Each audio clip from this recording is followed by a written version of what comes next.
251 AD, Rome is hammering down on a Balkan swamp. Roman armor sinks in the mud. Standards topple. Orders vanish in the noise. Somewhere in that chaos, the Emperor of Rome, Decius, charges forward with his son. Moments later, both are gone. No heroic last stand, no recovered body, just rumors. An emperor swallowed by a bog, an army left in pieces, and Goths vanishing into the midst with Roman loot. By the time the news reaches Rome, another disaster is already there. A plague that kills so fast, entire streets empty in days. 5,000 people every single day in the capital alone, gone. If you were a Roman that year, what would you think? Your emperor has vanished in a swamp. Your borders are bleeding.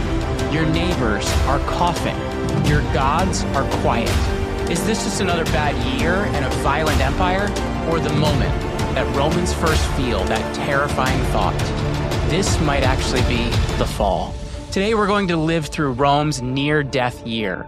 Battle, plague, and the choices that decided whether the empire broke or somehow held on.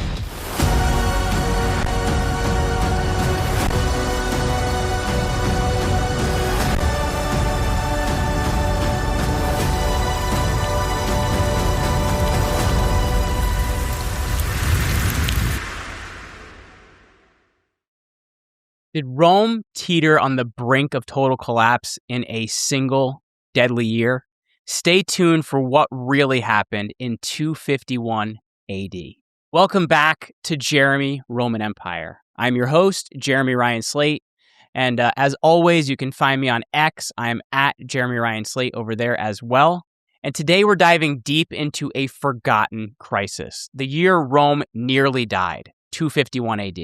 From barbarian invasions to a killer plague, we're unpacking names, dates, and lessons that rhyme with today. This is a journey you're not going to want to miss, so buckle up and let's get into it. Before we dig into the chaos of 251 AD, let's set the stage. The Roman Empire, by the mid-3rd century AD, spanned from Britain to Mesopotamia. But cracks were showing. Emperor Decius, ruling from 249 to 251 AD, faced invasions and disease.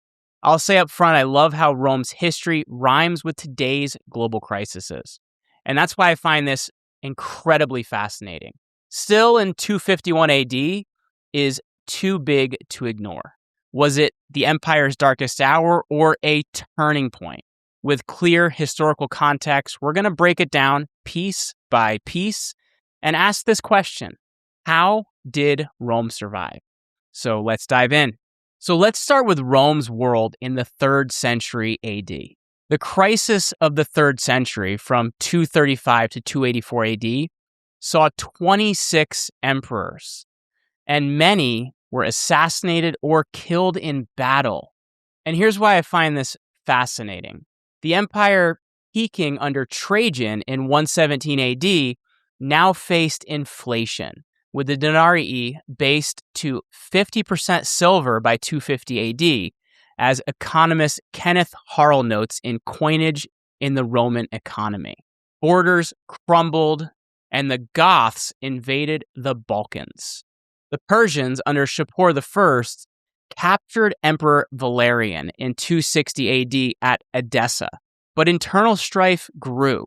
Usurpers like Postumus seized Gaul in 260 AD, forming the Gallic Empire until 274 AD.